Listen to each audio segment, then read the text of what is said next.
আজি আজি আমি সদৌ অসম আদিবাসী ছাত্ৰ সন্থাই লেবেটকাটাৰ জানকী কৰ্মকাৰ এগৰাকী আমাৰ সাহসী ভণ্টি জানকী কৰ্মকাৰৰ বাসগৃহত আহি উপস্থিত হৈছোহি আৰু জানকী কৰ্মকাৰৰ বিষয়ে আপোনালোকে নিশ্চয় গম পায়। যোৱা দুদিন পূৰ্বে আজি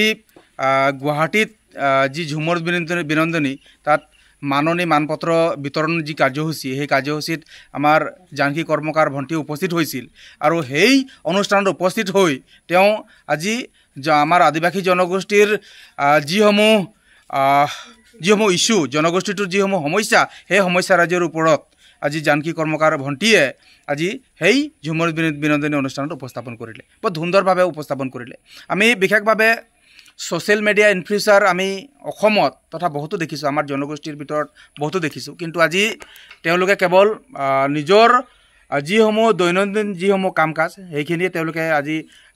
ছ'চিয়েল মিডিয়াৰ জৰিয়তে প্ৰকাশ কৰে। কিন্তু আজি ভণ্টিয়ে কেৱল ছ'চিয়েল মিডিয়াৰ জৰিয়তে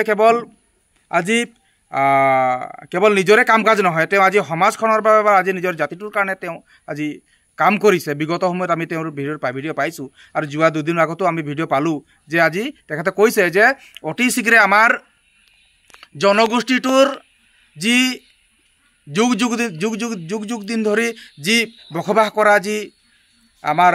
আদিবাসী চাহ শ্ৰমিকে বসবাস কৰা যি লাইন কোৱাৰ্টাৰ আৰু সেই লাইন কোৱাৰ্টাৰৰ যি মাটি সেই মাটি অতি শীঘ্ৰে ম্যাদীকৰণ কৰক বুলি ভণ্টিয়ে দাবী কৰিছিলে আৰু আমিও দাবী কৰিছিলোঁ বিভিন্ন সময়ত। আৰু লগতে ST আৰু চাহ শ্ৰমিকৰ দৈনিক মজুৰি 551 টকা হ'ব লাগে বুলি সেই নিউজত ভণ্টিয়ে দাবী কৰিছিলে। আৰু আজি বিশেষভাৱে আজি এগৰাকী সৎ সাহসী এগৰাকী আমাৰ জনগোষ্ঠীৰ পৰা আজি এগৰাকী সৎ সাহসী মহিলা আমাৰ ভণ্টি হিচাপে আজি ওলাই আজি জনগোষ্ঠীটোৰ আদিবাসী জনগোষ্ঠীটোৰ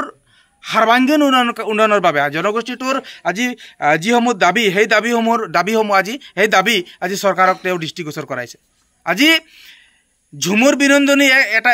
অনুষ্ঠান যি বিজেপিৰ অনুষ্ঠান আছিলে আৰু সেই অনুষ্ঠানত তেখেতে নিজেই উপস্থিত হৈ তেওঁ কৈছে যে আমাক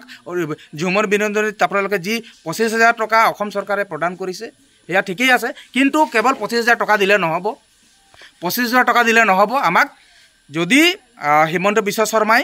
সঁচাকৈ যদি জনগোষ্ঠীটোৰ উত্তৰণৰ কথা চিন্তা কৰে, ভাল পায়, মৰম কৰে, তেন্তে বাগানৰ যি লাইন কোৱাৰ্টাৰ সেই লাইন কোৱাৰ্টাৰত বহি থকা যি মাটি সেই মাটি ম্যাদীকৰণ কৰক, চাহ শ্ৰমিকৰ দৈনিক মজুৰি 551 টকা প্ৰদান কৰক, জনজাতিকৰণ প্ৰদান কৰক। আমি সেই আমাৰ ভণ্টিয়ে তেওঁ মত পোষণ কৰিছে আৰু আমিও আদিবাসী ছাত্ৰ সন্থাই বিভিন্ন সময়ত আমি চৰকাৰক দাবী জনাইছিলোঁ আৰু আজি এই ভণ্টিৰ ঘৰৰ পৰা আমি আদিবাসী ছাত্ৰ সন্থাই উপস্থিত হৈ আমি চৰকাৰক দাবী জনাম যাতে অতি শীঘ্ৰে জনগোষ্ঠীটোৰ যিসমূহ সমস্যা জনজাতিকৰণ, চাহ শ্ৰমিকৰ দৈনিক মজুৰি, ম্যাদী পাটা, এই আমাৰ যিসমূহ দাবী আছে দাবীসমূহ অতি শীঘ্ৰে চৰকাৰে পূৰণ কৰক।